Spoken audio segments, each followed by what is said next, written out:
Hey everybody, Mad Hippies here.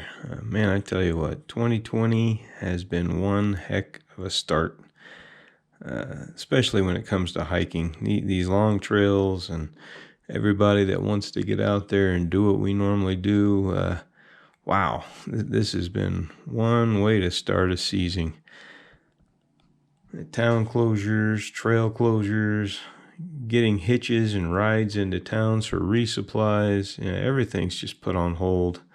This COVID-19 virus is just really delayed or canceled. Or just, people are having to just sit back and wait and see what's going to happen. And we're seeing hikers talking already coming to Colorado for the Colorado Trail from a lot of the long trails, AT, PCT, CDT, and a whole bunch of others. Just want to try to salvage what they can of the season, and the CT is a great option. With the hiking season in Colorado is fast approaching now that the snow is melting in the high country. So we're getting a lot of questions now about the CT and how to take care of some of these things. It's a new trail for a lot of people, or, frankly, a lot of people didn't even know they were going to be hiking the CT this year. But with all the changes, people are just rearranging their plans, and they want to get out there. They want to get on the trail. We're with them. We're one of those people. We want to get out there. So, we're going to make a little video here for the Colorado Trail as to one of the biggest issues we're seeing already, Waterton Canyon, segment 1. That first part of it, 6.5 miles is closed, and people are going to have to start on the alternates. So many people are looking at Roxborough Canyon State Park or going down to the Indian Creek Trailhead. Those aren't familiar to a lot of people. So we're going to make a little video here, look at the pros and cons of starting on either one of those. And maybe that'll answer some of your questions and help you decide which one you want to go with. One way or the other, they're both great trails, great alternates to the Colorado Trail. And hopefully this will help out, and we'll get everybody out there on the trail, and we'll salvage the season yet. See you out there.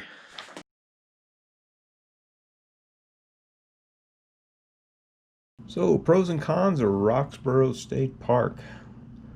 Well, first of all, it's a state park. So when it comes to the cons, you have a $9 entrance fee just to get in. And once you get inside Roxborough, there's no camping, no bikes, no dogs, no horses, livestock, no animals basically. There's no water till Bear Creek. You've got a long dry hike ahead of you until you get to Bear Creek, so you're going to want to tank up. And this includes about 1,000-foot climb with plenty of sun exposures, so that's going to be a little tough. There's no fires. It can be really crowded. It's a very popular trail, especially on weekends because of its proximity to Denver. So, there's a few things that kind of make this a hard place to start, but you weigh it with the pros. You've got easier access than the Indian Creek Trail. It's a lot, closer to Denver. Not horribly far. It's just the logistics of getting there. You have a beautiful landscape. Red rock formations are just outstanding. Plenty of views of Denver on your way up to Carpenter Peak, views of the foothills and the mountains to the west. And speaking of Carpenter Peak, you've got a chance to do a summit of Carpenter Peak. It's right on trail. We're talking 0.1 miles from the cutoff to continue on the Colorado Trail access. So there's equally as many pros as there are cons to Roxborough State Park. We've been there many times. It's a beautiful place to go any time of year. Summertime, it's going to be warm. And it's at lower elevation, so about 6,100 feet. And climbing up to Carpenter Peak is about 7,100 feet. So you do have about 1,000-foot climb. But all in all, it's not a bad place to start. Just depends on what you want. What do you have with you? Are you hiking with a dog, livestock, anything like that? It's not going to happen. You're not going to be able to camp until you get out of the state park itself. And if you're on a mountain bike, forget it. So you just kind of weigh the pros and cons there and see what you come up with. It really is a pretty place to hike, though. We've done it many times.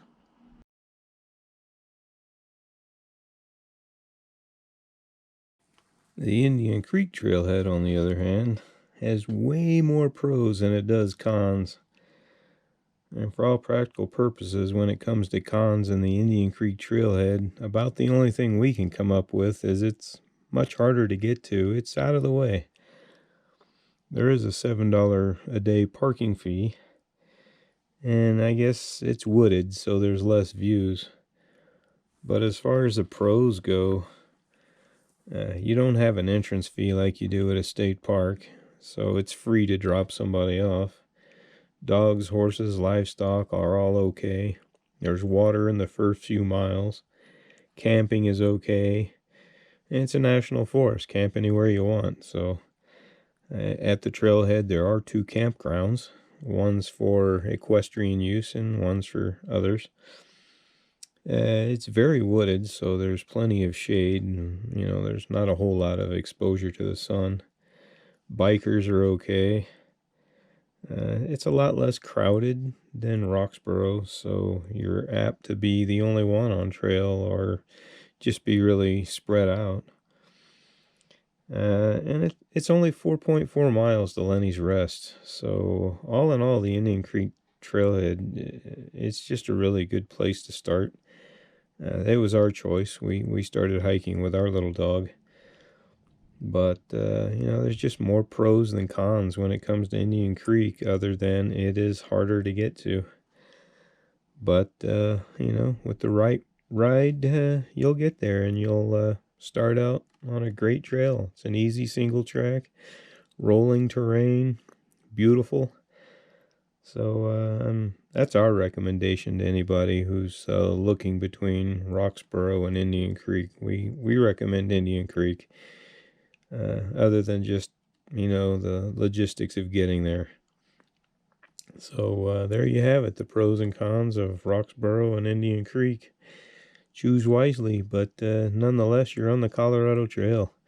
Great adventures await. Enjoy your hike, and we hope to see you out there.